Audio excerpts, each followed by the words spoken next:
I can't get a good. Can't get my kitty to come up here. He doesn't want to. Can't force him to do nothing. He doesn't want to. I got a squeaky chair.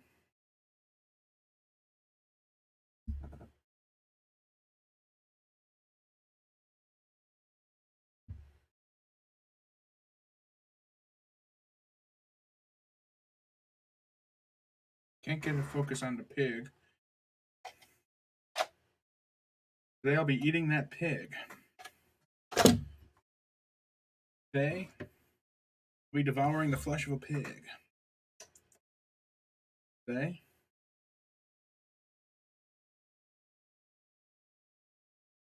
I'll be reading a book. As usual. Starting a little earlier than usual. Because I want to. I can do whatever I want, whenever I want, and nobody can stop me. Not the police, not the government, not God Himself. Okay, those people probably could stop me if I wanted to, if they wanted me to stop reading this book, but I wouldn't be happy about it. And when I'm not happy, neither is my cat. My cat is the devil.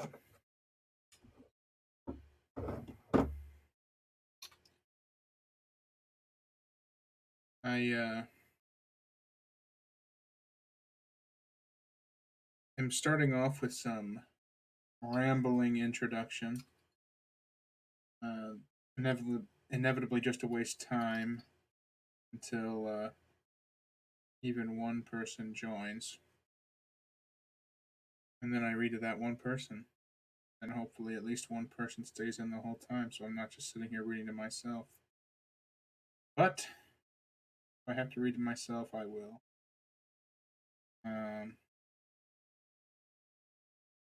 Won't bother me.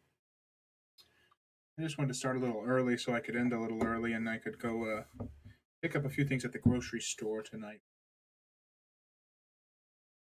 That's why I'm reading at this time instead of 7. Oh no! Earthquake.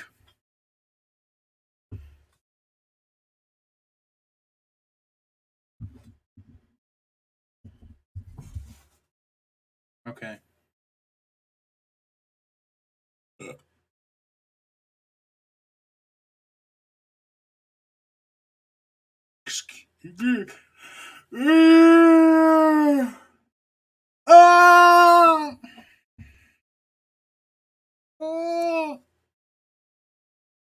Hello to the one person who's here.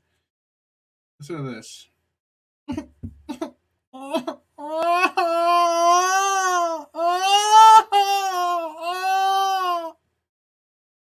Hey, Mr. Beast. Mr. Beast. It's you. The real Mr. Beast is here. Mr. Beast. I thought of a new video for you. You know how you keep crying.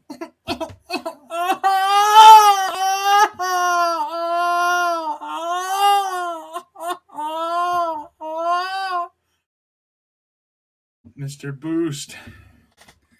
Mr. Beast. Hello, Slim. Mr. Beast. I thought of a new video for you, Mr. Beast. You know how you healed the blind, you fed the hungry? Well, I think you should raise the dead. Find the demonic Solomonic demon spells to revive corpses, ancient voodoo magics, and sort of rise the damned from hell, bring them back to earth. I think that'd be a good Mr. Beast video. Hey, I'd watch it. Anything for views. I'm drinking out of a flower pot here because I'm just that pretty. I'm like a rose. Amy Rose. Amy sat on attack. Amy Rose. That's a Sonic joke for all you Sonic fans. Uh,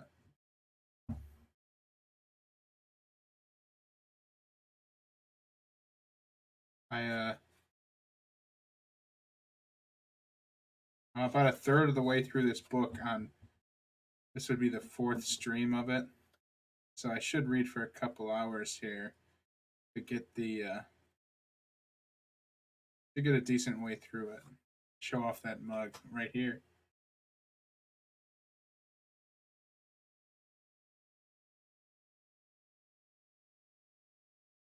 This is my flower pot mug. Somebody at work just didn't want it anymore. It has somebody's name on the bottom, like Andy. This Andy from Toy Story. Vase, that vase. I think it's a mug. I think it's something you could drink out of. I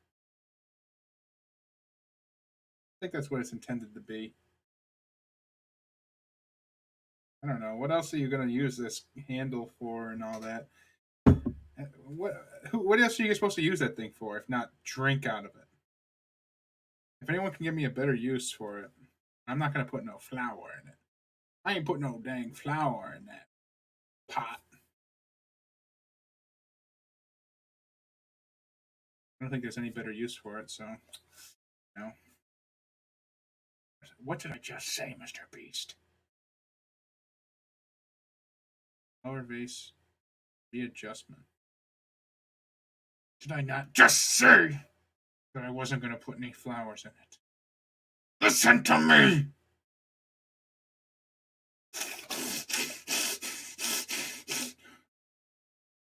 So we're on chapter 21 here, Sense and Sensibility.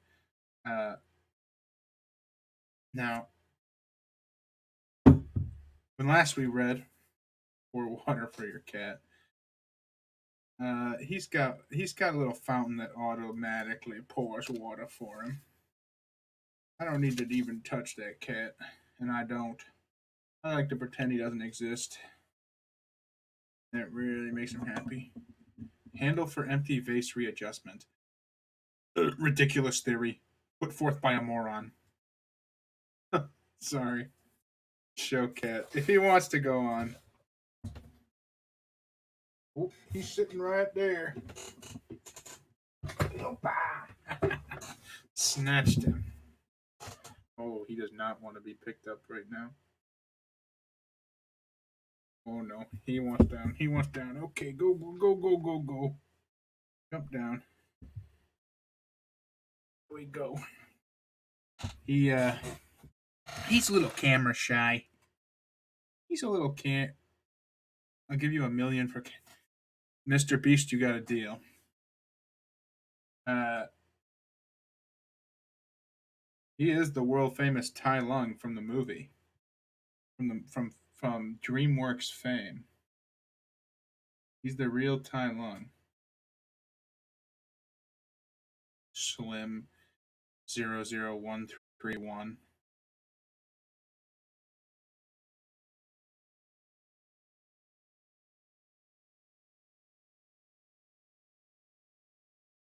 Oh, sorry, I fell asleep for a second there. I thought this guy stood for something. Now he's just taking sponsorships left and right. That's right. I've sold out. Uh, you're right. I need to commit seppuku.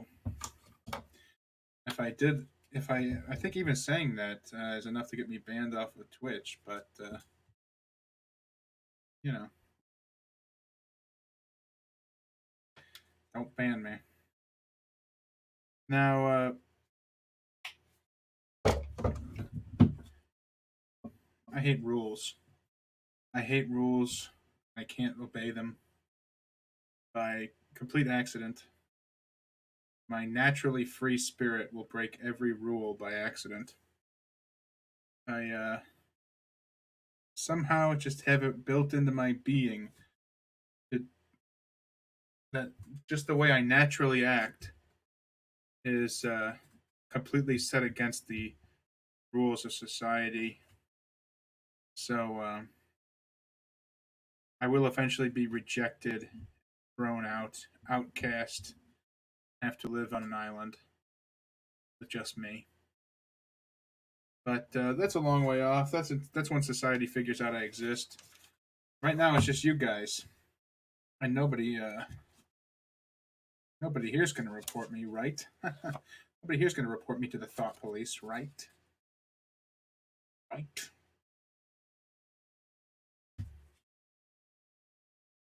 Not allowed to threaten my viewers. I'm not allowed to threaten my viewers. I'm not allowed to threaten myself. Fascists.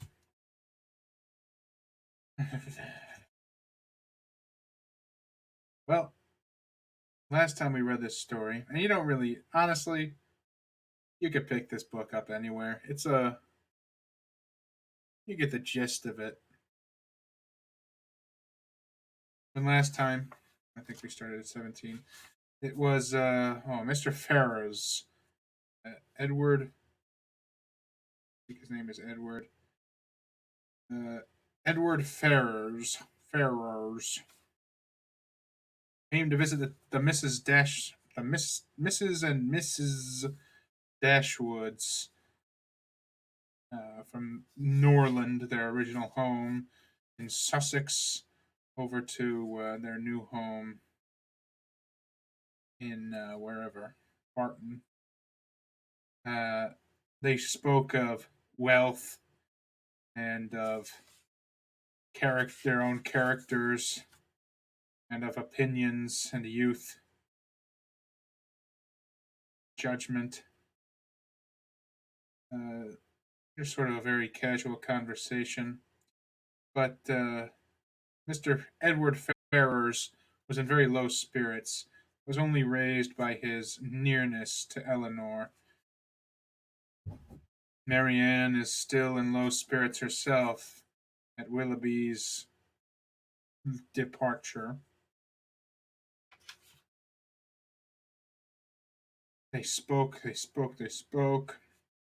Eventually, Sir John. Eventually, Edward had to leave, and Sir John, immediately afterwards, invited Mrs. and Mrs. the MRS Dashwood and the MISSES Dashwoods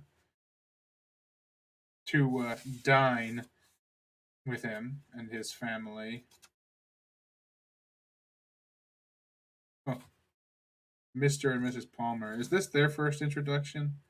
Or were they there before? I think they might have gotten introduced the last time. These two characters, man. Yeah. These two characters.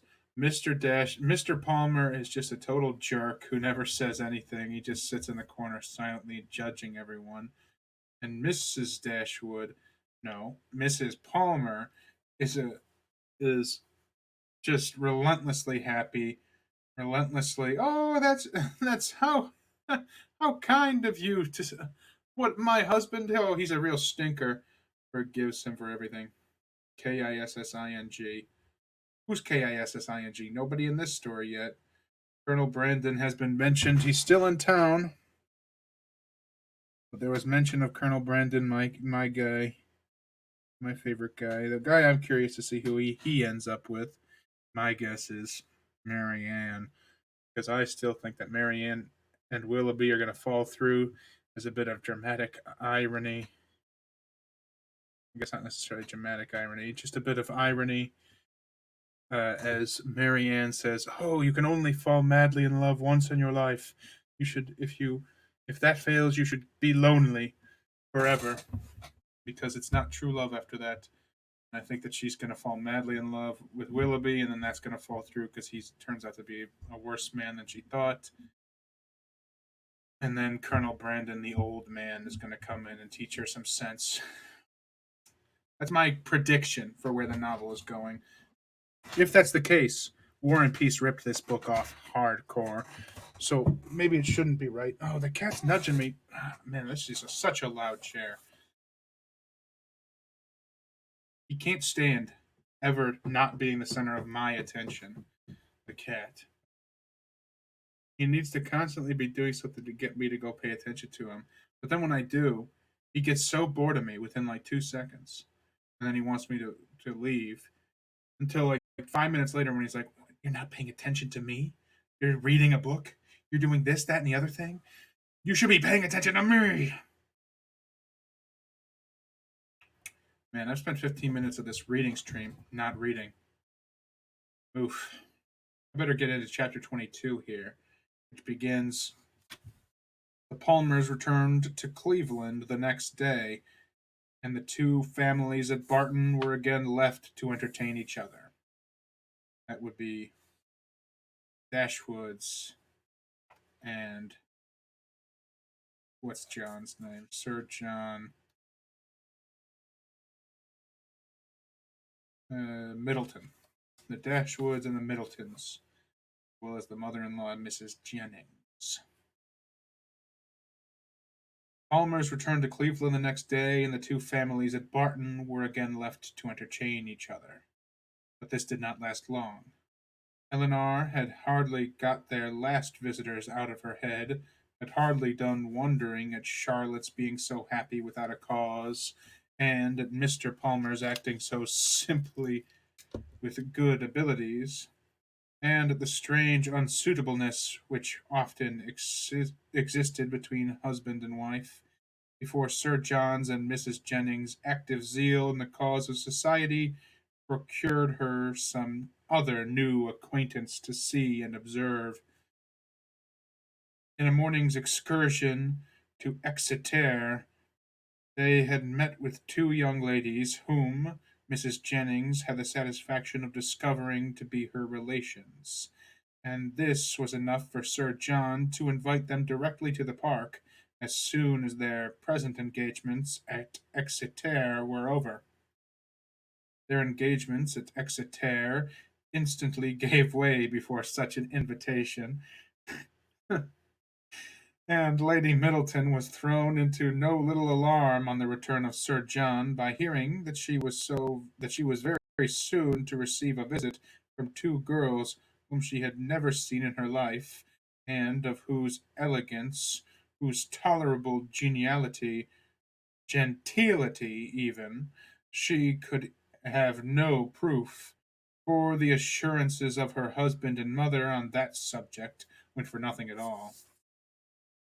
Their being her relations too made it so much the worse, and Mrs. Jennings' attempts at consultation were therefore unfortunately founded when she advised her daughter not to care about their being so fashionable, because they were all cousins and must put up with one another.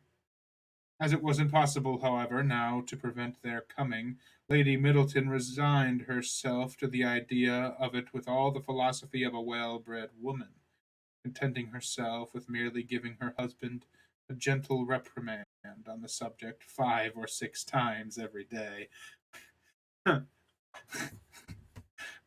Remember, this is written by a woman. The young ladies arrived. Their appearance was by no means ungenteel or unfashionable. Their dress was very smart, their manners very civil. They were delighted with the house and in raptures with the furniture, and they happened to be so dotingly fond of children, that Lady Middleton's good opinion was engaged in their favour before they had been an hour at the park. She declared them to be very agreeable girls indeed, which for her ladyship was enthusiastic admiration. Sir John's confidence in his own judgment rose with this animated praise, and he set off directly for the cottage to tell the Miss Dashwoods of the Miss Steeleys' arrival, and to assure them of their being the sweetest girls in the world. From such commendations as this, however, there was not much to be learned. Eleanor well knew that the sweetest girls in the world were to be met with in every part of England, under every possible variation of form, face, temper, and understanding. Sir John wanted the whole family to walk to the park directly and look at his guests. Benevolent, philanthropic man! It was painful to him even to keep a third cousin to himself. Oh, Sir John, do come now, said he. Pray come, you must come. I declare you shall come. You can't think how you will like them. You can't think how you will like them. Lucy is monstrous pretty, and so good humored and agreeable. The children are all hanging about her already, as if she was an old acquaintance. They both they both long to see you of all things, for they have heard at Exeter that you are the most beautiful creatures in the world, and I have told them it is all very true, and a great deal more. You will be delighted with them, I am sure.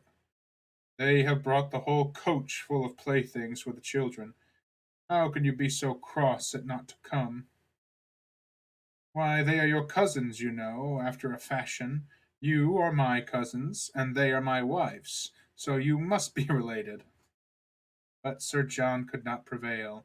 He could only obtain a promise of their calling at the park within a day or two, and then left them in amazement at their indifference, to walk home and boast anew of their attractions to the Miss Steeleys, as he had already as he had been already boasting of the Miss Steeleys to them.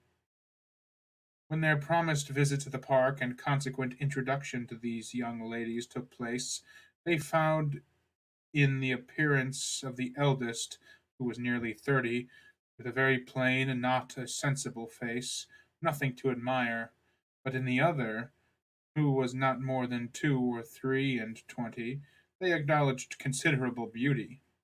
Her features were pretty, and she had a sharp, quick eye and a smartness of air, which, though it did not give actual elegance or grace, gave distinction to her person. Their manners were particularly civil, and Eleanor soon allowed them credit for some kind of sense, when she saw with what constant and judicious attention they were making themselves agreeable to Lady Middleton. With her children they were in continual raptures, extolling their beauty, courting their notice, and humoring all their whims, and such of their time as could be spared from the importune demands with this politeness made on it was spent in admiration of whatever her ladyship was doing, if she happened to be doing anything, or in taking patterns of some elegant new dress in which her appearance the day before had thrown them into unceasing delight. Fortunately, for those who pay their court through such foibles, a fond mother, though in pursuit of praise for her children, the most rapacious of human beings, is likewise the most credulous. Her demands are exorbitant, but she will swallow anything, and the excessive affection and endurance of the Miss Steeleys towards her offspring were viewed therefore by Lady Middleton without the smallest surprise or distrust. She saw with maternal complacency all the impertinent encroachments and mischievous tricks to which her cousins submitted. She saw their sashes untied, and their hair pulled about their ears, their work-bags searched, and their knives and scissors stolen away, and felt no doubt of its being a reciprocal enjoyment. It suggested no other surprise than that Eleanor and Marianne should sit so composedly by, without claiming a share in what was passing. John is in such spirits today, said she, on his taking Miss Steely's pocket handkerchief and throwing it out of a window. He is full of monkey tricks. And soon afterward, on the second boy's violently pinching one of the same lady's fingers, he fondly observed, "How playful William is!" "And here is my sweet little Anna Maria," she added, tenderly caressing the little girl of 3 years old, who had not made a noise for the last 2 minutes. "She is always so gentle and quiet. Never was there such a quiet little thing."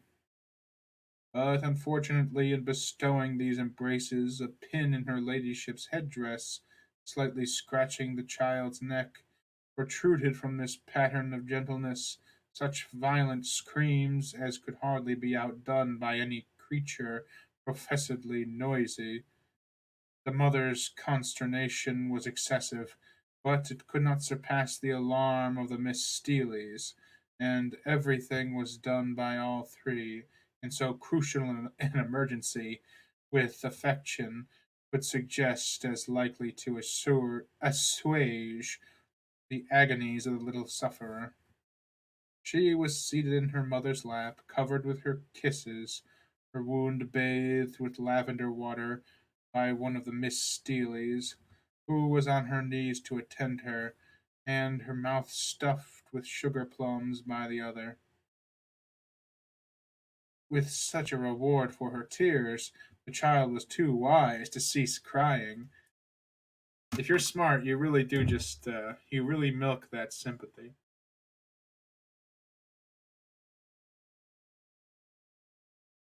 I kind of liked being sick, because it meant somebody had to take care of me.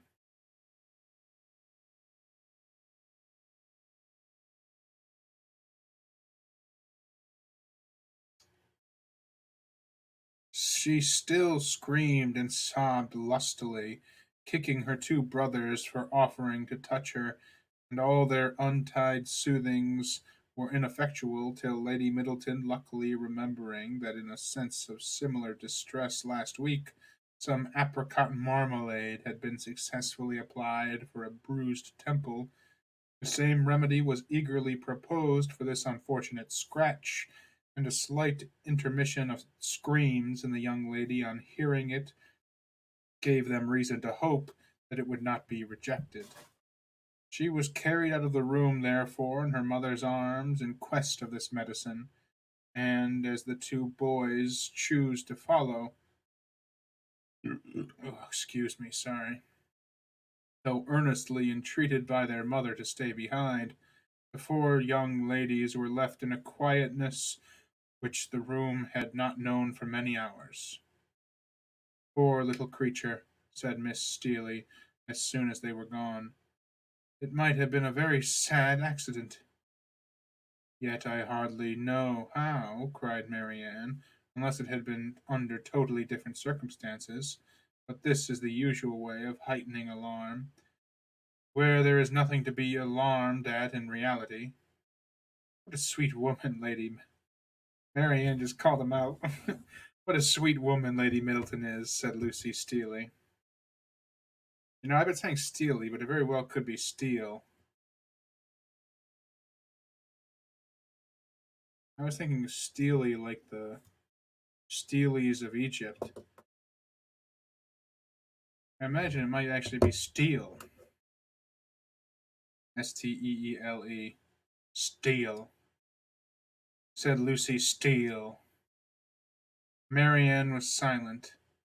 It was impossible for her to say what she did not feel, however trivial the occasion, and upon Eleanor, therefore, the whole task of telling lies when politeness required it always fell.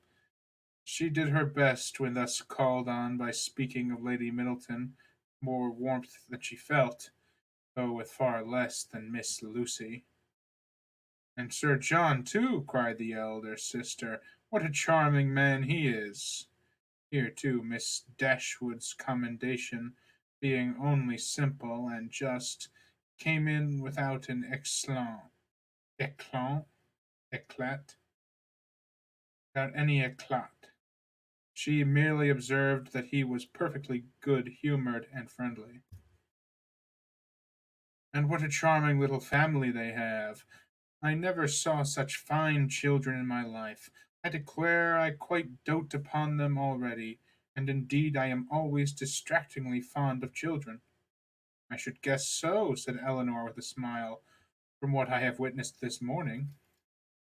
I have a notion, said Lucy, you think the little Middletons rather too much indulged. Perhaps they may be the outside of enough. But it is so natural in Lady Middleton, and for my part I love to see children full of life and spirits. I cannot bear them if they are tame and quiet. I confess, replied Eleanor, that while I am at Barton Park, I never think of tame and quiet children with any abhorrence. A short pause succeeded this speech, which was first broken by Miss Steele, who seemed very much disposed for conversation, and who now said rather abruptly, "And how do you like Devonshire, Miss Dashwood? I suppose you were very sorry to leave Sussex." In some surprise at the familiarity of this question, or at least of the manner in which it was spoken, Eleanor replied that she was. "Norland is a prodigious beautiful place, is it not?" added Miss Steele. "We have heard Sir John admire it excessively," said Lucy, who seemed to think some good apology necessary for the freedom of her sister. "I think everyone must admire it," replied Eleanor. "Who ever saw the place? Though it is not to be supposed that anyone can estimate its beauties as we do." "And had you a great many smart beaux there? I suppose you have not so many in this part of the world. For my part, I think they are a vast addition always." "But why should you think," said Lucy, looking ashamed of her sister, "there are not as many genteel young men in Devonshire as Sussex?" "Nay, my dear, I'm sure I don't pretend to say that there ain't.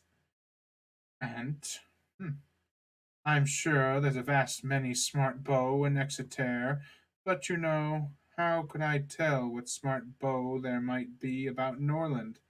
And I was only afraid the Miss Dashwoods might find it dull at Barton if they had not so many as they used to have. But perhaps you young ladies may not care about the beaux, and had a lief to be sure to be without them as they and have a lief to be without them as with them. For my part, I think they are vastly agreeable, provided they dress smart and behave civil. But I can't bear to see them dirty and nasty. Now there's Mr. Rose at Exeter, a prodigious smart young man, quite a beau, clerk to Mr. Simpson, you know. And yet if you do but meet him of a morning, he is not fit to be seen. I suppose your brother was quite a beau, Miss Dashwood, before he married, and he was so rich." "Upon my word," replied Eleanor, "I cannot tell you, for I do not perfectly comprehend the meaning of the word. But this I can say, that if he ever was a beau before he married, he is one still, for there is not the slightest alteration in him." Didn't even say slightest, it said smallest alteration in him. "Oh dear, one never thinks of married men's being beaux. They have something else to do." "Lord, Anne!" cried her sister, "you can talk of nothing but beaux. You will make Miss Dashwood believe you think of nothing else." And then to turn the discourse, she began admiring the house and the furniture. This specimen of the Miss Steeles was enough. The vulgar freedom and folly of the eldest left her no recommendation, and as Eleanor was not blinded by the beauty or the shrewd look of the youngest to her want of real elegance and artlessness, she left the house without any wish of knowing them better. Saying, "Not so the Miss Steeles. They came from Exeter well provided with admiration for the use of Sir John Middleton, his family, and all his relations, and no niggardly proportion was now dealt out to his fair cousins, whom they declared to be the most beautiful, elegant, accomplished, and agreeable girls they had ever beheld, and with whom they were particularly anxious to be better acquainted. And to be better acquainted, therefore, Eleanor soon found was their inevitable lot. For as Sir John was entirely on the side of the Miss Steeles, their party would be too strong for opposition, and that kind of intimacy must be submitted to which consists of sitting an hour or two together in the same room almost every day. Sir John could do no more, but he did not know that any more was required. To be together was, in his opinion, to be intimate, and while his continual schemes for their meeting were effectual, he had not a doubt of their being established friends. To do him justice, he did everything in his power to promote their unreserve by making the Miss Steeles acquainted with whatever he knew or supposed of his cousin's situations in the most delicate particulars, and Eleanor had not seen them more than twice before the eldest of them wished her joy on her sister's having been so lucky as to make a conquest of a very smart beau since she came to Barton. "'Twill be a fine thing to have her married so young, to be sure," said she. "And I hear he is quite a beau, and prodigious handsome, and I hope you may have as good luck yourself soon. But perhaps you may have a friend in the corner already." Eleanor could not suppose that Sir John would be more nice in proclaiming his suspicions of her regard for Edward than he had been with respect to Marianne. Indeed, it was rather his favourite joke of the two, as being somewhat newer and more conjectural, and since Edward's visit they had never dined together without his drinking to her best affections, and with so much significancy and so many nods and winks as to excite general attention. Yeah. To your to her to Eleanor's best affections.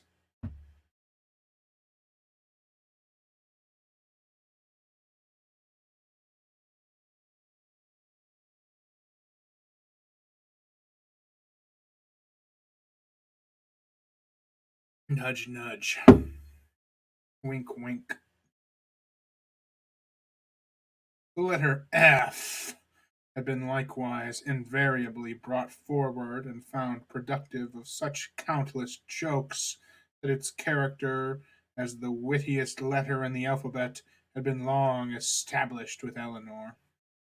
The Miss Steeles, as she expected, had now all the benefit of these jokes, and in the eldest of them they raised a curiosity to know the name of the gentleman alluded to, which, though often impertinently expressed, was perfectly of a piece with her general inquisitiveness into the concerns of their family. But Sir John did not sport long with the curiosity which he delighted to raise, for he had at least as much pleasure in telling the name as Miss Steele had in hearing it. "His name is Ferrars," said he in a very audible whisper, "but pray do not tell it, for it's a great secret." "Ferrars," repeated Miss Steele. "Mr. Ferrars is the happy man, is he? What, your sister in law's brother, Miss Dashwood? A very agreeable young man, to be sure. I know him very well." "How can you say so, Anne?" cried Lucy, who generally made an amendment to all her sister's assertions. "Though we have seen him once or twice at my uncle's, it is rather too much to pretend we know him very well." Eleanor heard all this with attention and surprise. And who was this uncle? Where did he live? How came they acquainted? She wished very much to have the subject continued, though she did not choose to join in it herself, but nothing more of it was said, and for the first time in her life she thought Mrs. Jennings deficient either in curiosity after petty information, or in a disposition to communicate it. The manner in which Miss Steele had spoken of Edward increased her curiosity, for it struck her as being rather ill natured, and suggested the suspicion of that lady's knowing, or fancying herself to know, something to his disadvantage. But her curiosity was unavailing, for no further notice was taken of Mr. Ferrars's name by Miss Steele when alluded to or even openly mentioned by Sir John. "Uh-oh, the Steeles come to town. They're causing trouble," putting more doubt in Eleanor's head, like she needs any more. Already such a paranoid girl. She really is no more than a girl. Little more than a girl, I should say. She's about 20, I think. That. Ay, ay, ay, ay, ay. All this rumor mill. These people had nothing better to do all day than chat and to discuss rumors and secrets and lies and truths. Chapter 22. Marianne, who never had much toleration for anything like impertinence, vulgarity, inferiority of parts, or even difference of taste from herself, was at this time particularly ill disposed from the state of her spirits to be pleased with the Miss Steeles, or to encourage their advances, and to the invariable coldness of her behavior towards them, which checked every endeavor at intimacy on their side. Eleanor principally attributed that preference of herself which soon became evident in the manner of both, but especially of Lucy, who missed no opportunity of engaging her in conversation or of striving to improve their acquaintance by an easy and frank communication of her sentiments. Lucy was naturally clever.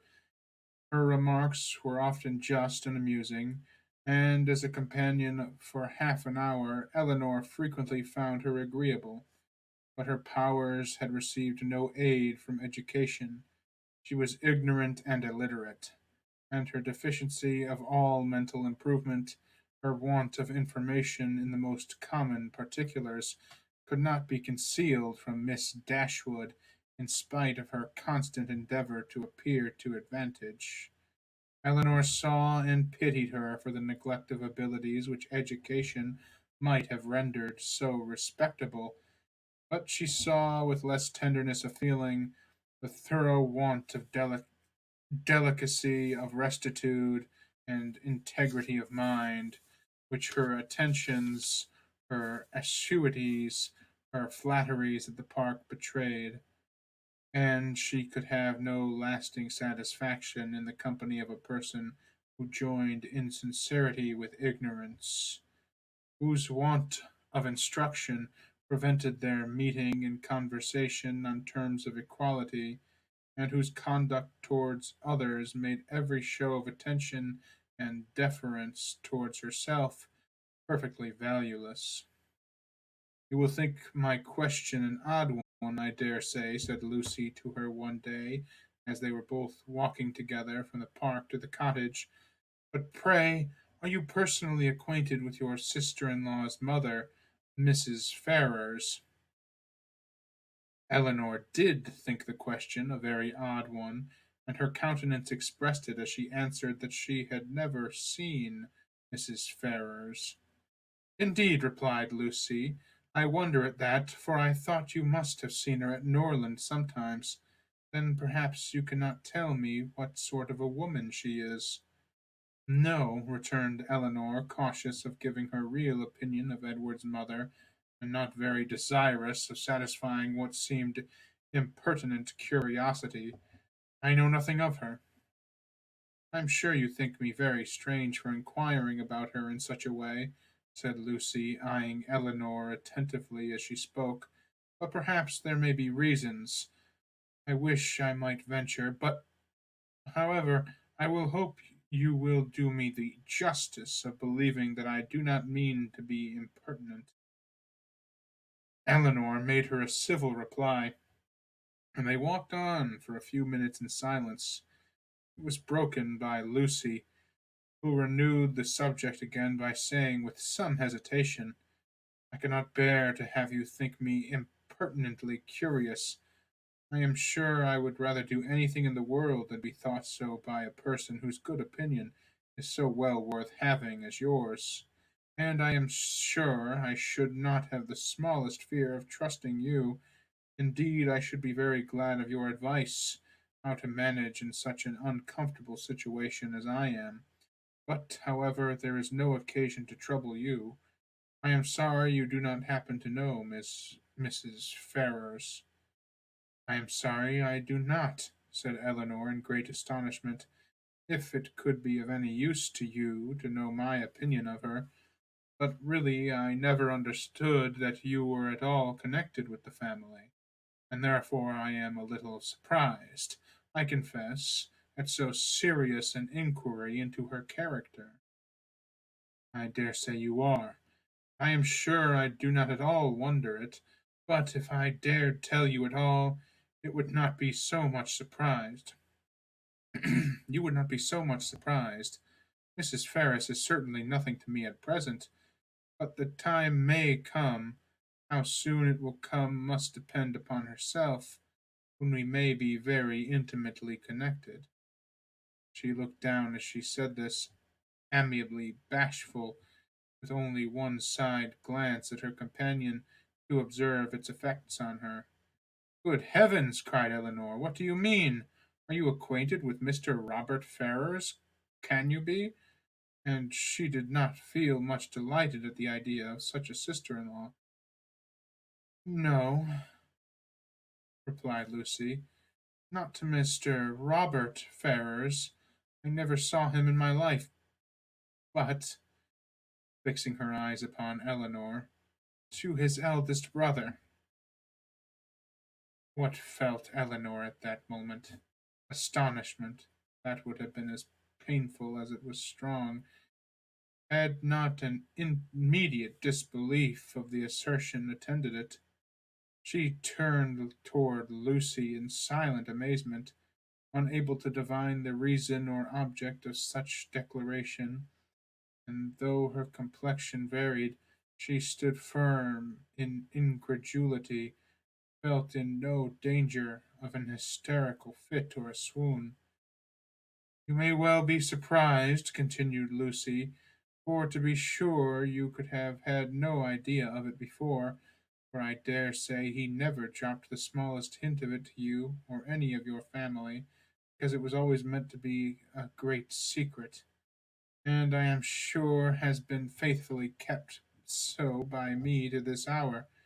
Not a soul of my relations know of it but Anne, and I never should have mentioned it to you had I not if I had not felt the greatest dependence in the world upon your secrecy, and I really thought my behavior in asking so many questions about Mrs. Ferris must seem so odd that it ought to be explained, and I do not think Mr. Ferrars can be displeased when he knows I have trusted you, because I know he has the highest opinion in the world of your family, and looks upon yourself and the other Miss Dashwoods quite as his own sisters.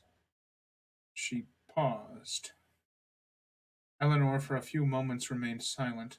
Her astonishment at what she heard was at first too great for words, but at length, forcing herself to speak, and to speak cautiously, she said with a calmness of manner which tolerably well concealed her surprise and solicitude, "May I ask if your engagement is of long standing?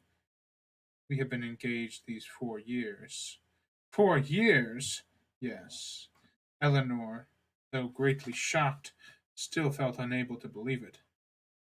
I did not know, said she, that you were even acquainted till the other day. Our acquaintance, however, is of many years' date. He was under my uncle's care, you know, a considerable while. Your uncle? Yes, Mr. Pratt. Did you never hear talk? Did you never hear him talk of Mr. Pratt? I think I have, replied Eleanor, with an exertion of spirits which increased with her increase of emotion. He was 4 years with my uncle, who lives in Longstaple, near Plymouth. It was this it was there our acquaintance began, for my sister and me was often staying with my uncle, and it was there our engagement was formed, though not till a year after he had quitted as a pupil, but he was almost always with us afterwards. I was very unwilling to enter into it, as you may imagine, without the knowledge and approbation of his mother, but I was too young and loved him too well to be so prudent as I ought to have been. Though you do not know him so well as me, Miss Dashwood, you must have seen enough of him to be sensible he is very capable of making a woman sincerely attached to him. Certainly, answered Eleanor, without knowing what she said, but after a moment's reflection she added, and revived security of Edward's honour and love and her companion's falsehood. Engaged to Mr. Edward Ferrars. I confess myself totally surprised at what you tell me that really, I beg your pardon, but surely there must be some mistake of person or name. You cannot mean the same Mr. Ferrars. We can mean no other, cried Lucy, smiling. Mr. Edward Ferrars, the eldest son of Mrs. Ferrars of Park Street, and brother of your sister in law, Mrs. John Dashwood, is the person I mean. You must allow that I am not likely to be deceived as to the name of the man on whom all my happiness depends. It is strange, replied Eleanor, in most painful perplexity, that I should never have heard him even mention your name. No, considering our situation, it was not strange. Our first care has been to keep the matter secret. You knew nothing of me or my family, and there could be no occasion for ever mentioning my name to you, and as he was always particularly afraid of his sister's suspecting anything, that was reason enough for his not mentioning it. She was silent. Eleanor's security sank, but her self command did not sink with it. 4 years you have been engaged, said she with a firm voice. Yes, and heaven knows how much longer we may have to wait. Poor Edward, it puts him quite out of heart. Then, taking a small miniature from her pocket, she added, to prevent the possibility of mistake, be so good as to look at his face. Does not do him justice, to be sure, but yet I think you cannot be deceived as to the person it was drew for. I have had it above these 3 years. She put it into her hands as she spoke, and when Eleanor saw the painting, whatever other doubts her fears of a too hasty decision or her wish of detecting falsehood might suffer to linger in her mind, she could have none of its being Edward's face. She returned it almost instantly, acknowledging the likeness. I have never been able, continued Lucy, to give him my picture in return, which I am very much vexed at, for he has always been so anxious to get it, but I am determined to sit for it the very first opportunity. You are quite in the right, replied Eleanor calmly. They then proceeded a few paces in silence. Lucy spoke first. I am sure, said she, I have no doubt in the world of your faithfully keeping this secret, because you must know of what importance it is to us not to have it reach his mother, or she would never approve of it, I dare say. I shall have no fortune, and I fancy she is an exceeding proud woman. I certainly did not seek your confidence, said Eleanor, but you do not but you do me no more than justice in imagining that I may be depended on. Your secret is safe with me, but pardon me if I express some surprise at so unnecessary a communication. You must at least have felt that my being acquainted with it could not add to its safety. As she said this, she looked earnestly at Lucy, hoping to discover something in her countenance, perhaps the falsehood of the greatest part of what she had been saying, but Lucy's countenance suffered no change. I was afraid you would think I was taking a great liberty with you, said she, in telling you all this. I have not known you long, to be sure, personally at least, but I have known you and all your family by description a great while, and as soon as I saw you, I felt almost as if you was an old acquaintance. Besides, it was in the present case I really thought some explanation was due to you after my making such particular inquiries about Edward's mother. and I am so unfortunate that I have not a creature whose advice I can ask. Anne is the only person that knows of it. She has no judgment at all. Indeed, she does me a great deal more harm than good, for I am in constant fear of her betraying me. She does not know how I hold her. She does not know how to hold, as you must perceive, and I am sure I was in the greatest fright in the world t'other day when Edward's name was mentioned by Sir John, lest she should out with it all. You can't think how much I go through in my mind from it altogether. I only wonder that I am alive after what I have suffered for Edward's sake these last 4 years, everything in such suspense and uncertainty, and seeing him so seldom, we can hardly meet above twice a year. I am sure I wonder my heart is not quite broken. Here she took out her handkerchief, but Eleanor did not feel very compassionate. Sometimes, continued Lucy, after wiping her eyes, I think whether it would not be better for us to break off the matter entirely. As she said this, she looked directly at her companion, but then at other times I have not the resolution enough for it. I cannot bear the thought of making him so miserable as I know the very mention of such a thing would do, and on my own account too, so dear he is to me, I don't think I could be equal to it. What would you advise me to do in such a case, Miss Dashwood? What would you do yourself? Oof. I think you should break up with him and let him know that I think he's hot. Pardon me, replied Eleanor, startled by the question, but I can give you no advice under such circumstances. Your own judgment must direct you.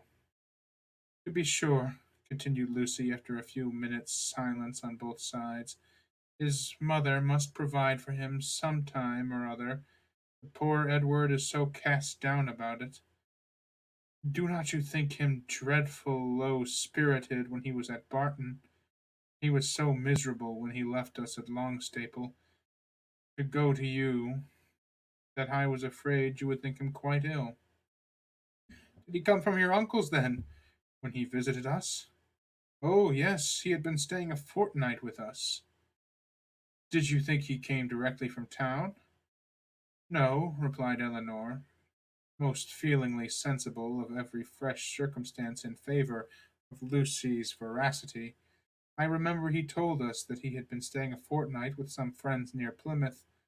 She remembered, too, her own surprise at the time, at his mentioning nothing further of those friends, at his total silence with respect even to their names.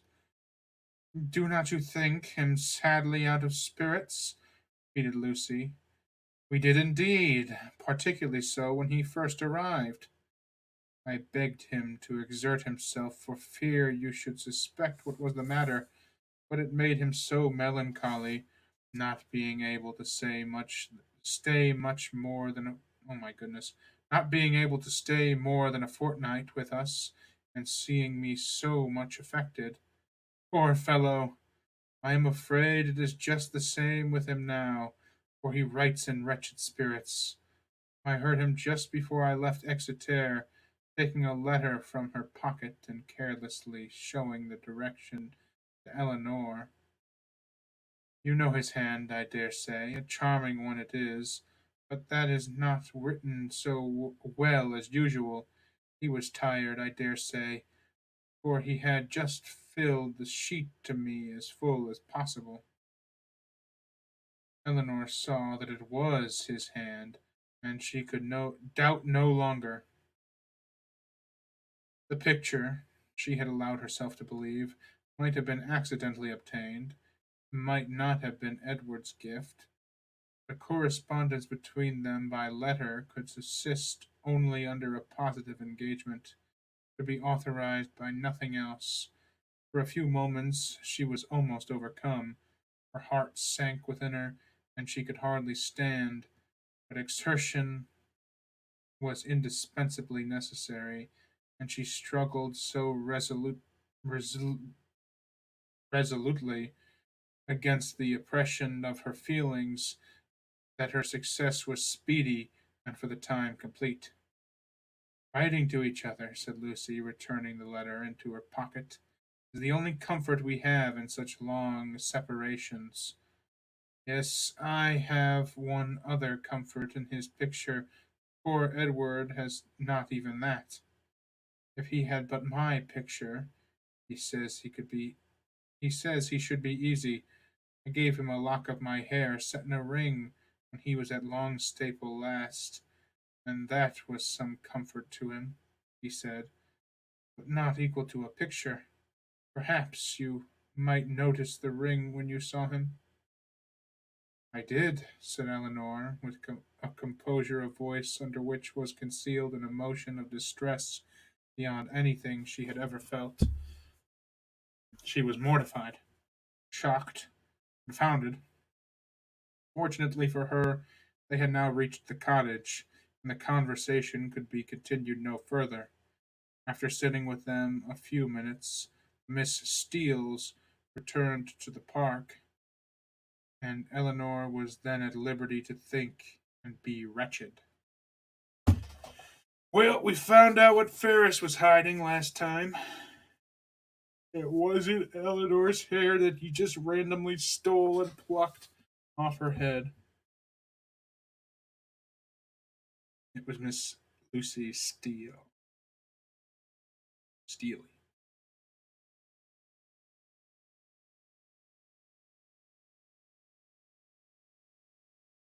My oh my. Things are heating up. That's a shame. Poor Eleanor. Poor Eleanor. Chapter 23. However small Eleanor's general dependence on Lucy's veracity might be, it was impossible for her, on serious reflection, to suspect it in the present case. When no temptation could be answerable to the folly of inventing a falsehood of such a description. What Lucy had asserted to be true, therefore, Eleanor could not, dared no longer doubt, supported as it was too on every side by such probabilities and proofs, and contradicted by nothing but her own wishes. Their opportunity of acquaintance in the house of Mr. Pratt was a foundation for the rest, at once indisputable and alarming, and Edward's visit near Plymouth, his melancholy state of mind, his dissatisfaction at his own prospects, his uncertain behavior toward herself, the intimate knowledge of the Miss Steeles as to Norland and their family connections, which had often surprised her, the picture, the letter, the ring, formed altogether such a body of evidence as overcome every fear condemning him unfairly, and established as a fact which no partiality could set aside, his ill treatment of herself, her resentment of such behavior, her indignation at having been its dupe, for a short time made her feel only for herself, but other ideas, other considerations soon arose. Had Edward been intentionally deceiving her? Had he feigned a regard for her which he did not feel? Was his engagement to Lucy an engagement of the heart? No, whatever it might once have been, she could not believe it such at present. His affection was all her own. She could not be deceived in that. Her mother, sisters, Fanny, all had been conscious of his regard for her at Norland. It was not an illusion of her own vanity. He certainly loved her.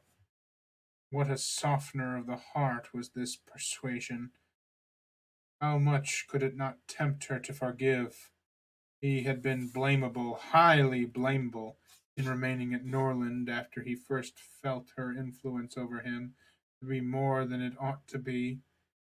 In that he could not be defended.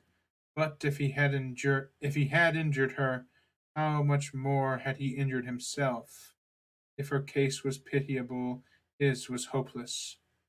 His imprudence had made her miserable for a while, but it seemed to have deprived himself of all chance of ever being otherwise. She might in time regain tranquillity, but what had he to look forward to? Could he ever be tolerably happy with Lucy Steele? Could he, were his affection for herself out of the question, his integrity, his delicacy, and well informed mind, be satisfied with a wife like her, illiterate, artful, and selfish? The youthful infatuation of 19 would naturally blind him to everything but her beauty and good nature. The 4 succeeding years which, if rationally spent, give such improvement to the understanding, must have opened his eyes to her defects of education, while the same period of time spent on her side in inferior society and more frivolous pursuits had perhaps robbed her of that simplicity which might once have given an interesting character to her beauty. If, in the supposition of his seeking to marry herself, his difficulties from his mother had seemed great, how much greater were they now likely to be when the object of his engagement was undoubtedly inferior in connections and probability, and probably inferior in fortune to herself. Man, Eleanor is really jealous. These difficulties indeed, with a heart so alienated from Lucy, might not press very hard upon his patience, but melancholy was the state of the person by whom the expectation of family opposition and unkindness could be felt as a relief. As these considerations occurred to her in painful succession, she wept for him more than for herself, supported by the conviction of having done nothing to merit her present unhappiness, consoled by the belief that Edward had done nothing to forfeit her esteem. She thought she could even now, under the first smart of the heavy blow, command herself enough to guard every suspicion of the truth from her mother and sister. And so well was she able to answer her own expectations that when she joined them at dinner, only 2 hours after she had first suffered the extinction of all her dearest hopes, no one would have suspected from the appearance of the sisters that Eleanor was mourning in secret over obstacles which must divide her forever from the object of her love, and that Marianne was internally dwelling on the perfections of a man of whose whole heart she felt thoroughly possessed, and whom she expected to see in every carriage which drove near their house. The necessity of concealing from her mother and Marianne what had been entrusted in confidence to herself, though it obliged her to unceasing exertion, was no aggravation of Eleanor's distress. On the contrary, it was a relief to her to be spared the communication of what would give such afflictions to them, and to be saved likewise from hearing that condemnation of Edward which would probably flow from the excess of their partial affections for herself, and which was more than she felt equal to support. From their counsel or their conversation, she knew she could receive no assistance. Their tenderness and sorrow must add to her distress, while her self command would neither receive encouragement from their example nor from their praise. She was stronger alone, and her own good sense so well supported her that her firmness was as unshaken, her appearance of cheerfulness as invariable, as with regrets so poignant and so fresh was possible for them to be. Much as she had suffered from her first conversation with Lucy on the subject, she soon felt an earnest wish of renewing it, and for this more reasons than one. She wanted to hear many particulars of their engagement repeated again, She wanted more clearly to understand what Lucy really felt for Edward, whether there were any sincerity in her declaration of tender regard for him, and she particularly wanted to convince Lucy, by her readiness to enter on the matter again and her calmness in conversing on it, that she was no otherwise interested in it than as a friend, which she very much feared her involuntary agitation in their morning discourse must have left at least doubtful. That Lucy was disposed to be jealous of her appeared very probable. It was plain that Edward had always spoken highly in her praise, not merely from Lucy's assertion, but from her venturing to trust her on so short a personal acquaintance with a secret so confessedly and evidently important. And even Sir John's joking intelligence must have had some weight. But indeed, while Eleanor remained so well assured within herself of being really beloved by Edward, it required no other consideration of probabilities to make it natural that Lucy should be jealous, and that she was so, her very confidence was a proof. What other reason for the disclosure of the affair could there be but that Eleanor might be informed by it of Lucy's superior claims on Edward, and be taught to avoid him in future? She had little difficulty in understanding thus much of her rival's intentions, and while she was firmly resolved to act by her as every principle of honour and honesty directed, combat her own affection for Edward, and to see him as little as possible, she could not deny herself the comfort of endeavouring to convince Lucy that her heart was unwounded, and as she could now have nothing more painful to hear on the subject than had already been told, she did not mistrust her own ability of going through a repetition of particulars with composure. But it was not immediately that an opportunity of doing so could be commanded, though Lucy was as well disposed as herself to take advantage of any that occurred, for the weather was not often fine enough to allow of their joining in a walk, where they might most easily separate themselves from the others, and though they met at least every other evening, either at the park or cottage, chiefly at the former, they could not be supposed to meet for the sake of conversation. Such a thought would never enter, never either, would never either. Oh my goodness! Such a thought would never enter either Sir John or Lady Middleton's head, and therefore very little leisure was ever given for general chat, and none at all for particular discourse. They met for the sake of eating, drinking, laughing together, playing at cards or consequences, or any other game that was sufficiently noisy. One or two meetings of this kind had taken place without affording Eleanor any chance of engaging Lucy in private, when Sir John called at the cottage one morning to beg in the name of charity they would all dine with Lady Middleton that day, as he was obliged to enter the club at Exeter, and she would otherwise be quite alone except her mother and the two Miss Steeles. Eleanor, who foresaw a fairer opportunity for the point she had in view in such a party as this was likely to be, more at liberty among themselves under the tranquil and well-bred direction of Lady Middleton than when her husband united them together in one noisy purpose, immediately accepted the invitation. Margaret, their mother's permission, was equally compliant, and Marianne, though always unwilling to join any of their parties, was persuaded by her mother, who could not bear to have her seclude herself from any chance of amusement, to go likewise.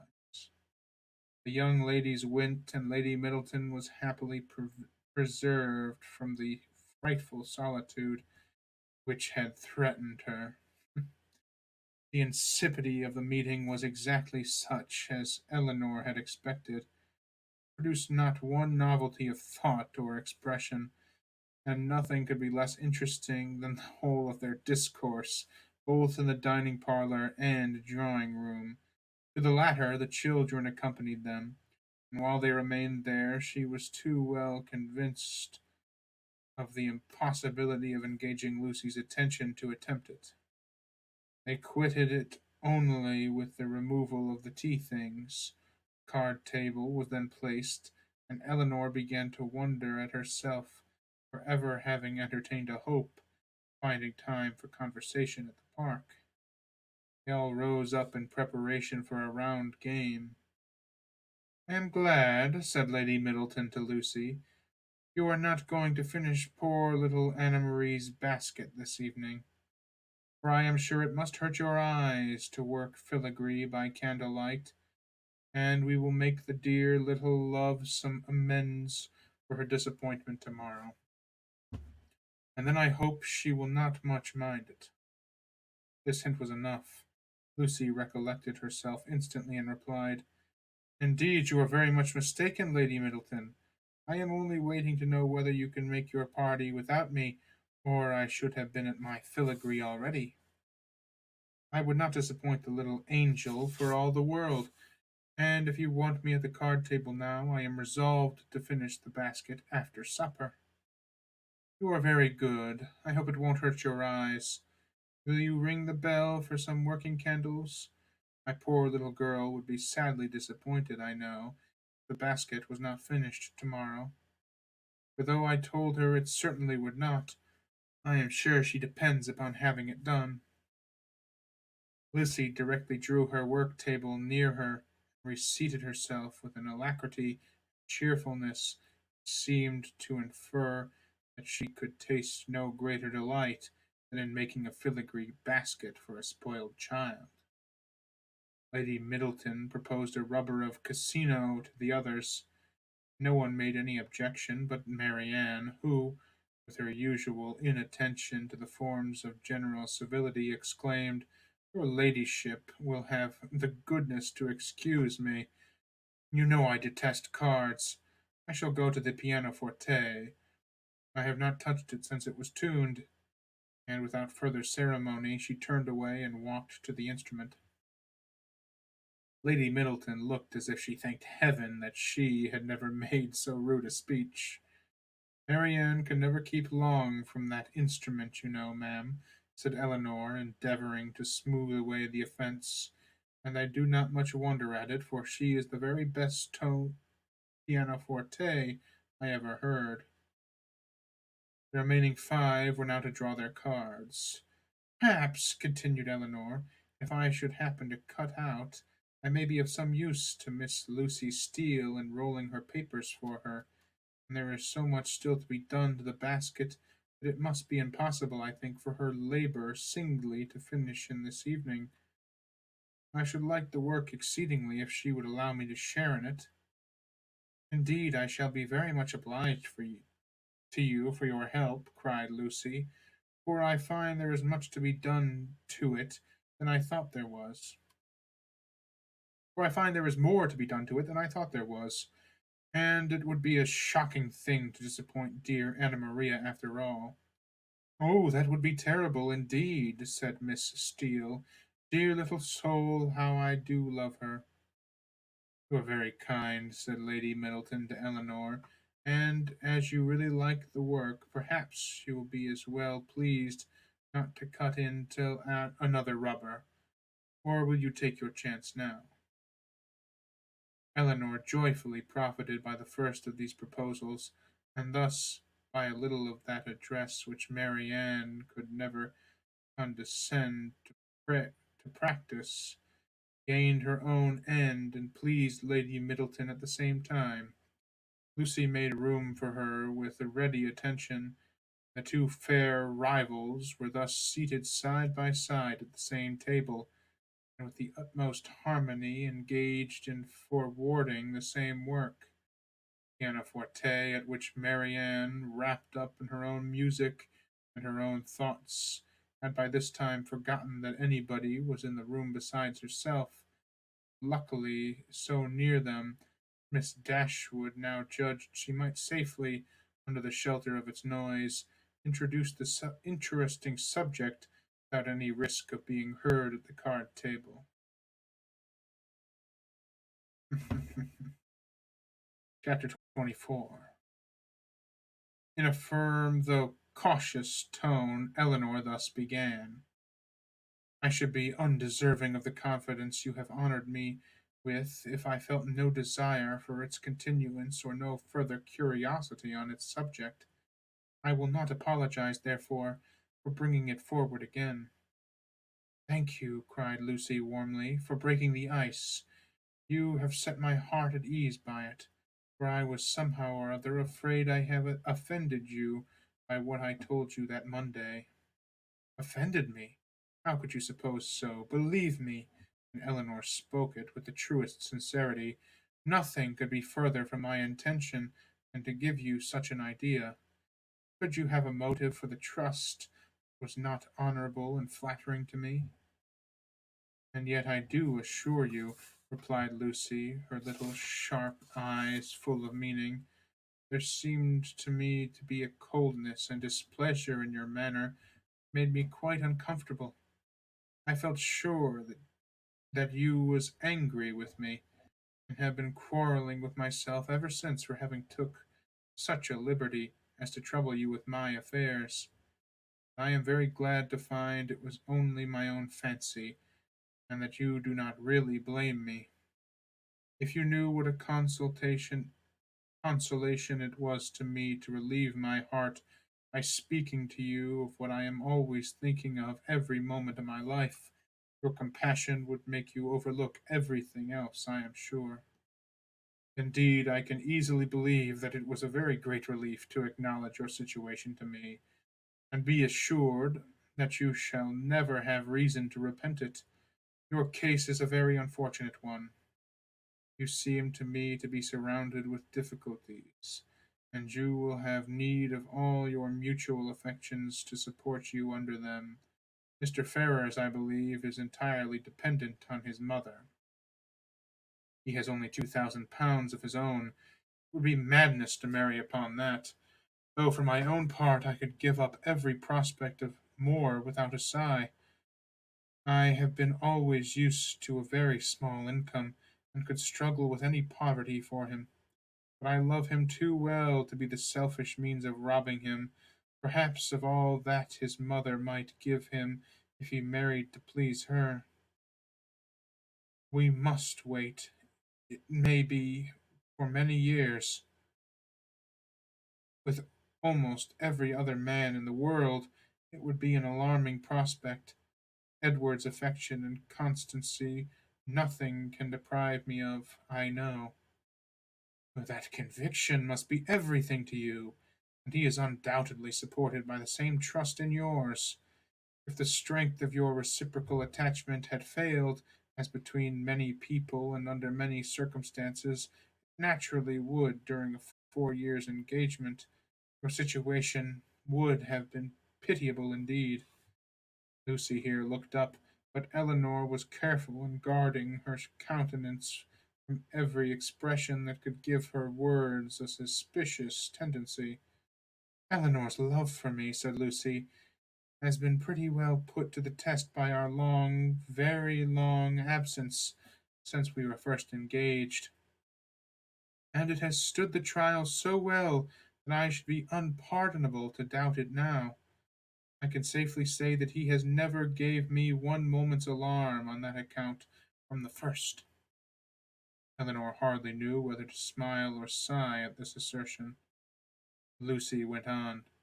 I am rather of a jealous temper, too, by nature, and from our difficult situations in life, from his being so much more in the world than me, and our continual separation, I was enough inclined for suspicion to have found out the truth in an instant if there had been the slightest alteration in his behavior to me when we met, or any lowness of spirits that I could not account for, or if he had talked more of one lady than another, or seemed in any respect less happy at Longstaple than he used to be. I do not mean to say that I am particularly observant or quick sighted in general, but in such a case I am sure I could not be deceived. All this, thought Eleanor, is very pretty, but it can impose upon neither of us. But what, she said after a short silence, are your views? Or have you none been that of or have you none but that of waiting for Mrs. Ferris's death, which is a melancholy and shocking extremity? Is her son determined to submit to this, and to all the tediousness of the years of suspense in which it may involve you, rather than run the risk of her displeasure for a while by owning the truth?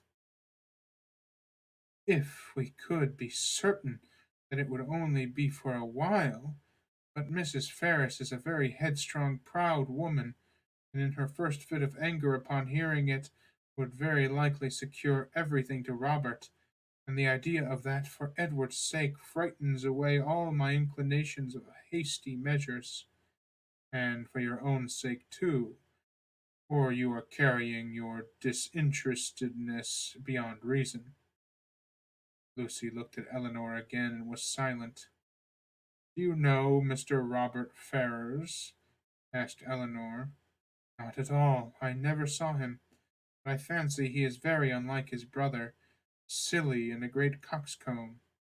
A great coxcomb, repeated Miss Steele, whose ear had caught these words by a sudden pause in Marianne's music.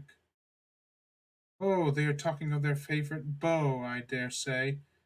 No, sister, cried Lucy, you are mistaken there. Our favorite beaux are not great coxcombs.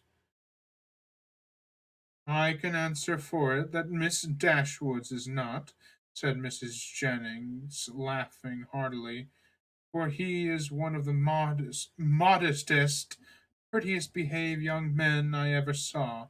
But as for Lucy, she is such a sly little creature, there is no finding out who she likes. Oh, cried Miss Steele, looking significantly round at them, I dare say Lucy's beau is quite as modest and pretty behaved as Miss Dashwood's. You. That's exactly something I would say, though. If I knew all this, that's the kind of hint I would drop just to make myself laugh in the corner. Eleanor blushed in spite of herself. Lucy bit her lip and looked angrily at her sister. A mutual silence took place for some time. Lucy first put an end to it by saying in a lower tone, though Marianne was then giving them the powerful protection of a very magnificent concerto, I will honestly tell you of one scheme which has lately come into my head for bringing matters to bear. Indeed, I am bound to let you into the secret, for you are partially concerned. I dare say you have seen enough of Edward to know that he would prefer the church to every other profession. Now my plan is that he should take orders as soon as he can, then though your inter- and then through your interest, which I am sure you would be kind enough to use out of friendship for him, I hope out of some regard to me, your brother might be persuaded to give him Norland living, which I understand is a very good one, and the present incumbent not likely to live a great while. It would be enough for us to marry upon, and we might trust to time and chance for the rest. I should be always happy, replied Eleanor, to show any mark of my esteem and friendship for Mr. Ferrars. But do not you perceive that my interest on such an occasion would be perfectly unnecessary? He is brother to Mrs. John Dashwood. That must be recommendation enough to her husband. But Mrs. John Dashwood would not much approve of Edward's going into orders. Then I rather suspect that my interest would do very little. They were again silent for many minutes. At length Lucy exclaimed with a deep sigh, I believe it would be the wisest way to put an end to the business at once by dissolving the engagement. We seem so beset with difficulties on every side that though it would make us miserable for a time, we should be happier perhaps in the end. But you will not give me your advice, Miss Dashwood? No, answered Eleanor, with a smile which concealed very agitated feelings. On a subject I will certainly not. On such a subject I certainly will not. You know very well that my opinion would have no weight with you unless it were on the side of your wishes. Indeed, you wrong me, replied Lucy with great solemnity.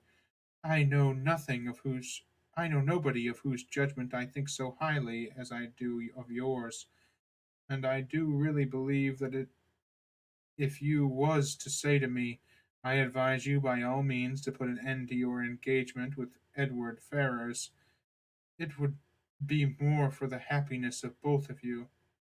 I should resolve upon doing it immediately. Eleanor blushed for the insincerity of Edward's future wife, and replied, this compliment would effectually frighten me from giving any opinion on the subject had I formed one. It raises my influence much too high. Power of dividing two people so tenderly attached is too much for an indifferent person. 'Tis because you are an indifferent person, said Lucy with some pique, and laying a particular stress on those words, that your judgment must justly have such weight with me. If you could be supposed to be biased in any respect by your own feelings, your opinion would not be worth having. Eleanor thought it wisest to make no answer to this, lest they might provoke each other to an unsuitable increase of ease and unreserve, and was even partially determined never to mention the subject again. Another pause, therefore, of many minutes' duration succeeded this speech, and Lucy was still the first to end it. Shall you be in town this winter, Miss Dashwood? She said with all her customary complacency. Certainly not. I am sorry for that, returned the other, while her eyes brightened at the information. It would have gave me such pleasure to meet you there.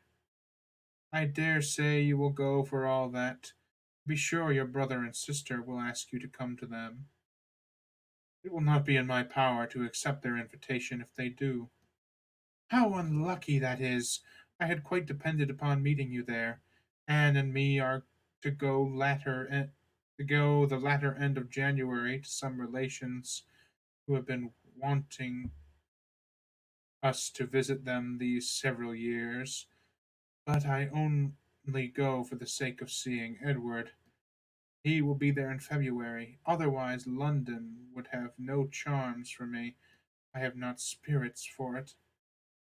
Eleanor was soon called to the card table by the conclusion of the first rubber, and the confidential discourse of the two ladies was therefore at an end, to which both of them submitted without any reluctance, for nothing had been said on either side to make them dislike each other less than they had done before, and Eleanor sat down to the card table with the melancholy persuasion that Edward was not only without affection for the person who was to be his wife, but that he had not even the chance of being tolerably happy in marriage, which sincere affection on her side would have given.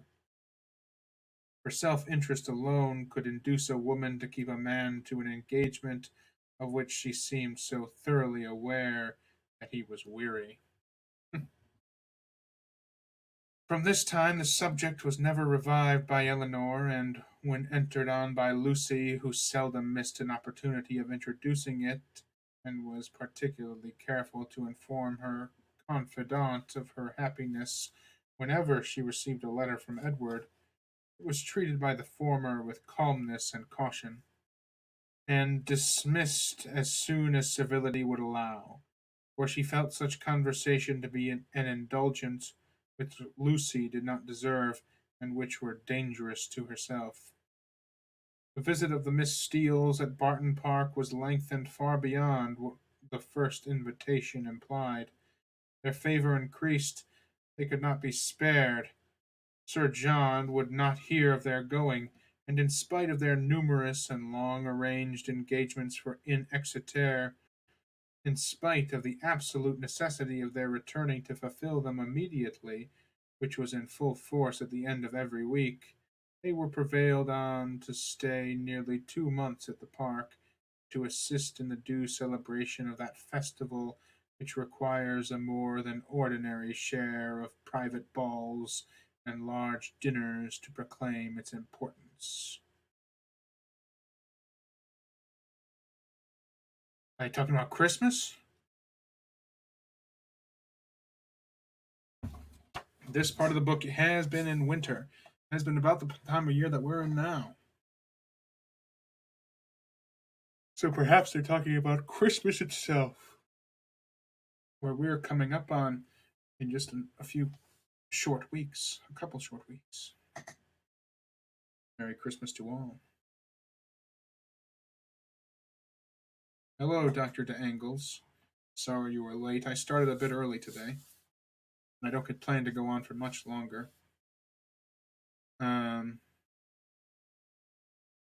Although I am going to go on for a little bit while longer because I would like to be done with this book by Christmas.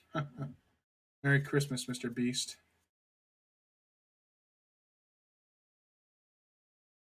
Hmm.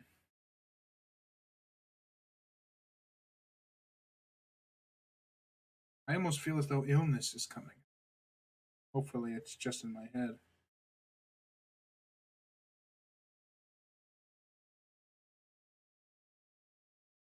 Hmm. Merry Christmas, everyone.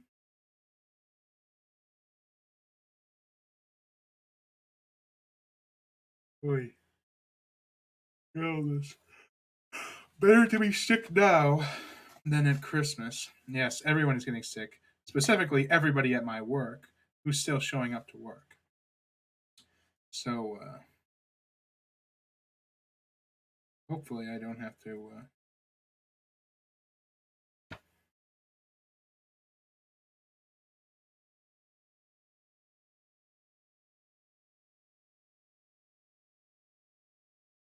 That was me dying.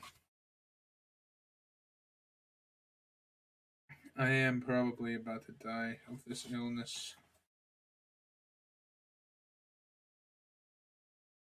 You know, that's what I get for taunting germs. They can't get me, I said. They're so tiny, I'll just give 'em one of these. Thought it was you sleeping. No, Mr. Beast, I was unfortunately dead for a moment there. Rest in peace. Rest in pieces. Yes, I do want to be done with this book by Christmas. And to do that, I have to keep going with chapter 25. Though Mrs. Jennings was in the habit of spending a large portion of the year at the houses of her children and friends, she was not without a settled habitation of her own. Since the death of her husband, who had traded with success in a less elegant part of the town, she had resided every winter in a house in one of the streets near Portman Square.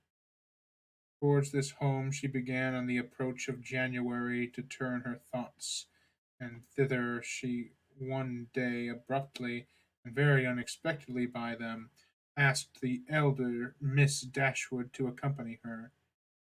Eleanor, without observing the varying complexions of her sister and the animated look which spoke no indifference to the plan, immediately gave a grateful but absolute denial for both, in which she believed herself to be speaking their united inclinations. The reason alleged was their determined resolution of not leaving their mother at that time of the year. Mrs. Jennings received the refusal with some surprise, and repeated her invitation immediately. O Lord, I am sure your mother can spare you very well, and I do beg you will favor me with your company, for I've quite set my heart upon it. Don't fancy that you will be any inconvenience to me, for I shan't put myself at all out of my way for you. It will only be sending Betty by the coach, and I hope I can afford that. We three shall be able to go very well in my chassis, and when we are in town, if you do not like to go wherever I do, well and good. You may always go with one of my daughters. I am sure your mother will not object to it, for I have had such good luck in getting my own children off my hands, and she will think me a very fit person to have the charge of you. And if you don't get one of you And if I don't get one of you at least well married before I have done with you, it shall not be my fault. I shall speak a good word for you to all the young men, and may depend upon it. You may depend upon it. I have a notion, said Sir John, that Miss Marianne would not object to such a scheme if her elder sister would come into it. It is very hard indeed that she should not have a little pleasure because Miss Dashwood does not wish it. So I would advise you two to set off for town when you are tired of Barton, without saying a word to Miss Dashwood about it. Nay, cried Mrs. Jennings, I am sure I shall be monstrous glad of Miss Marianne's company, whether Miss Dashwood will go or not. Only the more the merrier, I say, and I thought it would be more comfortable for them to be together, because if they got tired of me, they might talk to one another and laugh at my odd ways behind my back. So honest. But on the but one or the other, if not both of them, I must have. Lord bless me, how do you think I can live poking by myself? I who have been always used till this winter to have Charlotte with me. Come, Miss Marianne, let us strike hands upon the bargain, and if Miss Dashwood will change her mind by and by, why so much the better.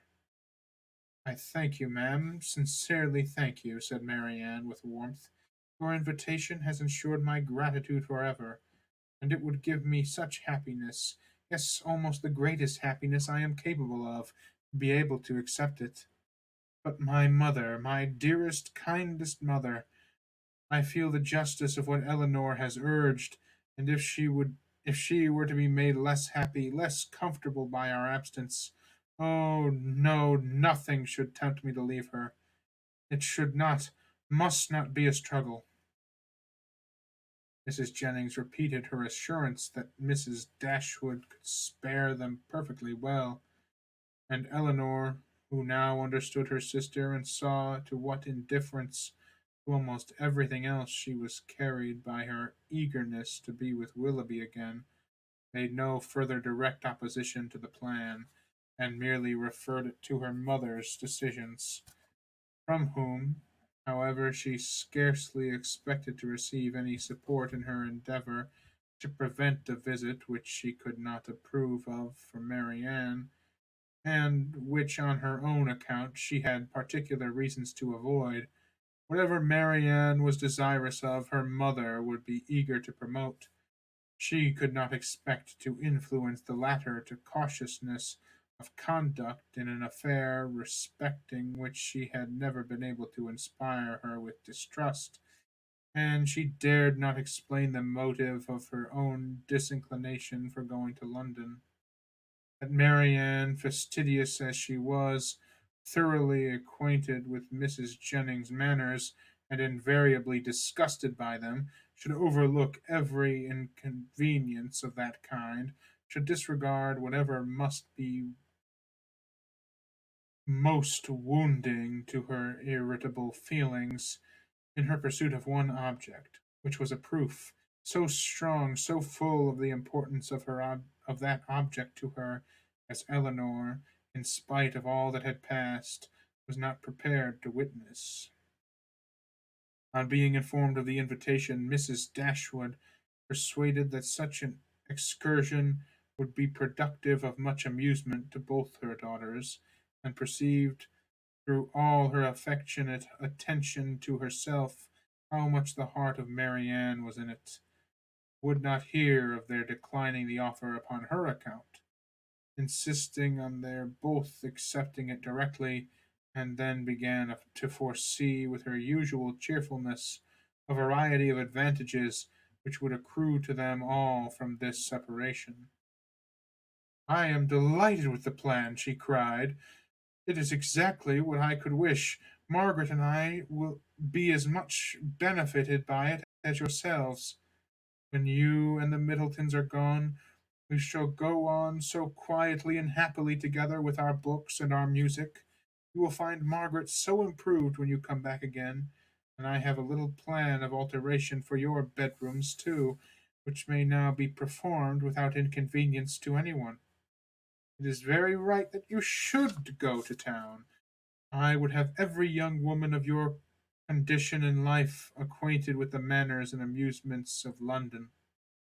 You will be under the care of a motherly good sort of woman, of whose kindness to you I can have no doubt, and in all probability you will see your brother, and whatever may be his faults, or the faults of his wife, when I consider whose son he is, I cannot bear to have you so wholly estranged from each other. Though, with your usual anxiety for our happiness, said Eleanor, you have been obviating every impediment to the present scheme which occurred to you, there is still one objection which, in my opinion, cannot be so easily removed. Marianne's countenance sank. And what, said Mrs. Dashwood, is my dear prudent Eleanor going to suggest? What formidable obstacle is she now to bring forward? Do not let me hear a word about the expense of it. My objection is this: though I think very well of Mrs. Jennings's heart, she is not a woman whose society can afford us pleasure, or whose protection will give us consequence. That is very true, replied her mother. But of her society, separately from that of other people, you will scarcely have anything at all, and you will almost always appear in public with Lady Middleton. If Eleanor is frightened away by by her dislike of Mrs. Jennings, said Marianne, at least it need not prevent my accepting her invitation. I have no such scruples, and I am sure I could put up with every unpleasantness of that kind with very little effort. Eleanor could not help smiling at this display of indifference towards the manners of a person to whom she had often had difficulty in persuading Marianne to behave with tolerable politeness, and resolved within herself that if her sister persisted in going, she would go likewise.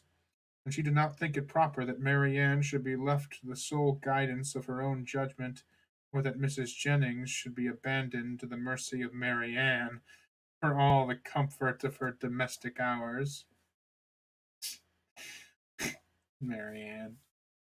To this determination she was the more easily reconciled by recollecting that Edward Ferrars, by Lucy's account, was not to be in town before February, and that their visit without any unreasonable abridgment might be previously finished. "I will have you both go," said Mrs. Dashwood. "These objections are nonsensical. You will have much pleasure in being in London, and especially in being together. And if Eleanor would ever condescend to anticipate enjoyment, she would foresee it there from a variety of sources. She would perhaps expect some from the improving her acquaintance with her sister-in-law's family."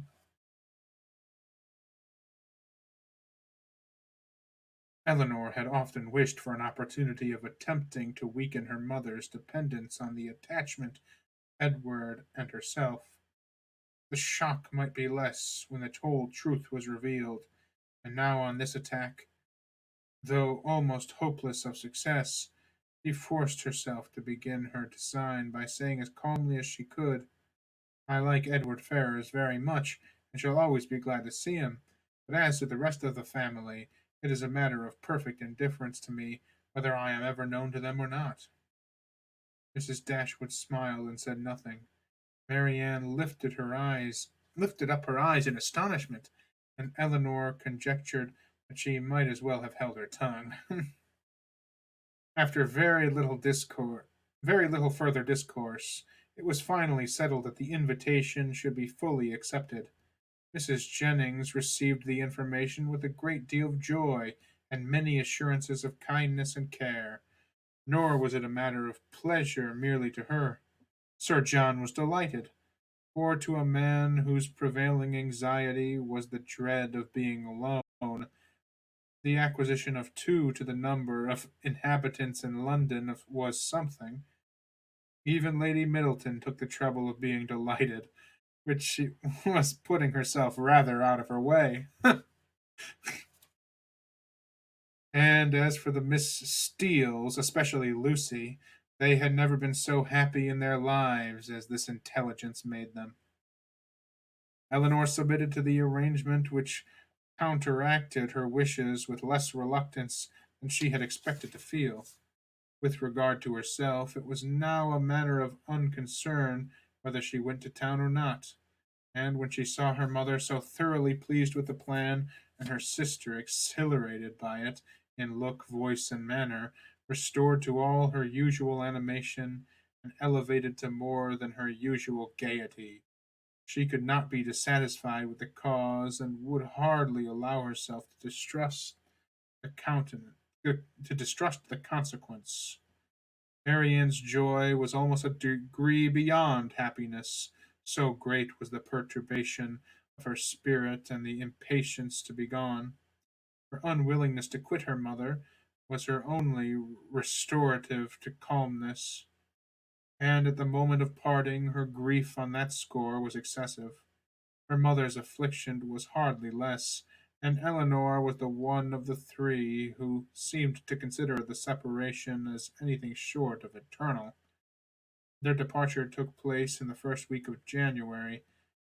The Middletons were to follow in about a week. Miss Steeles kept their station at the park, and were to quit it only with the rest of the family.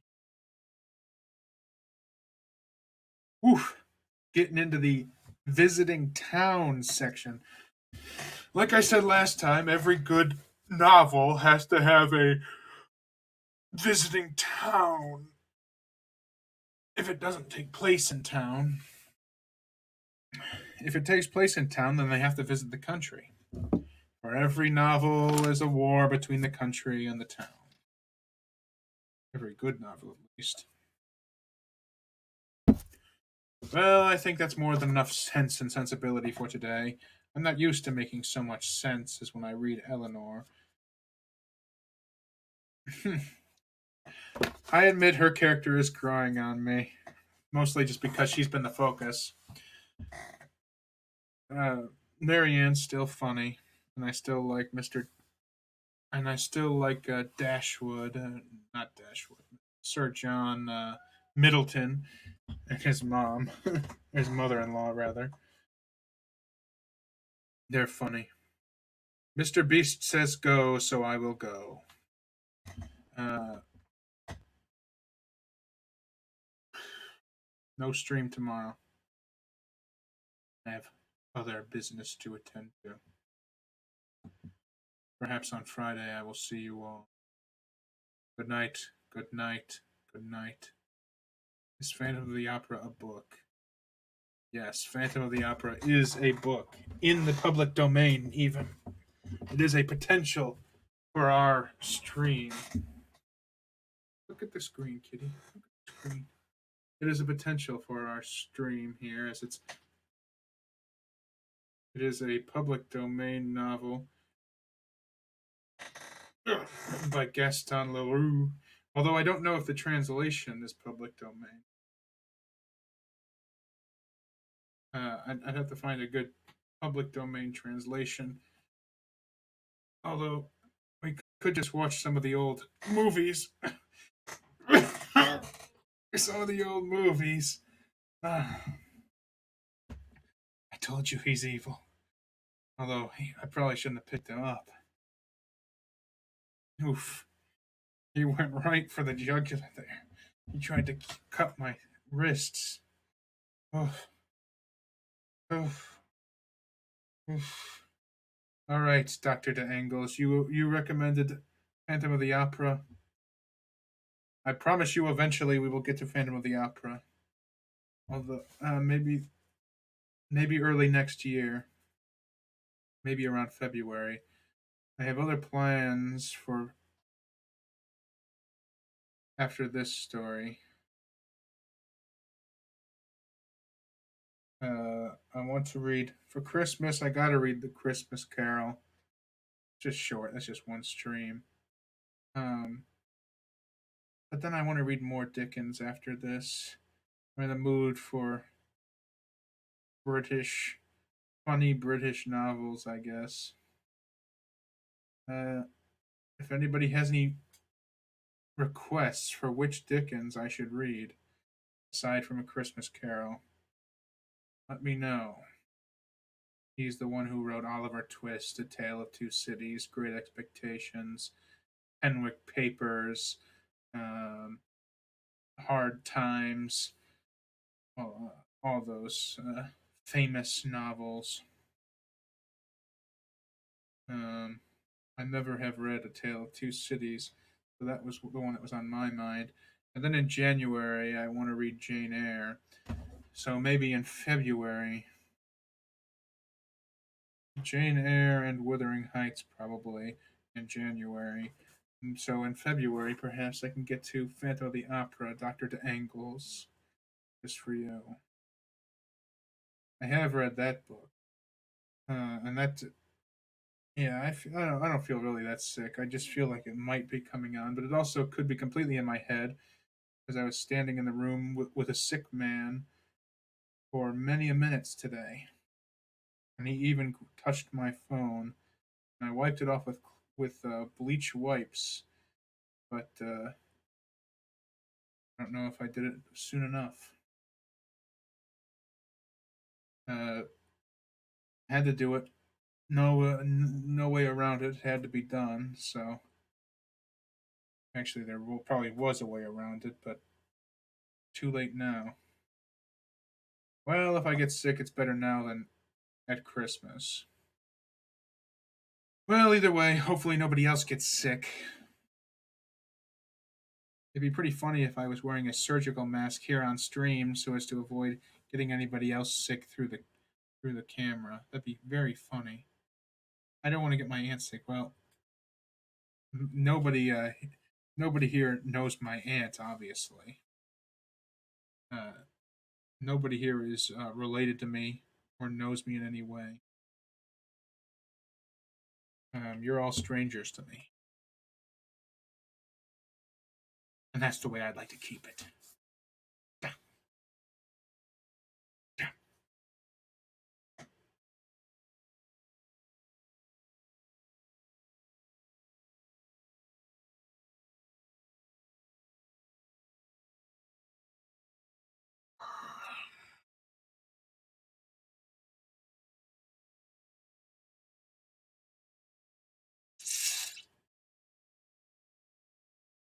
Funny face.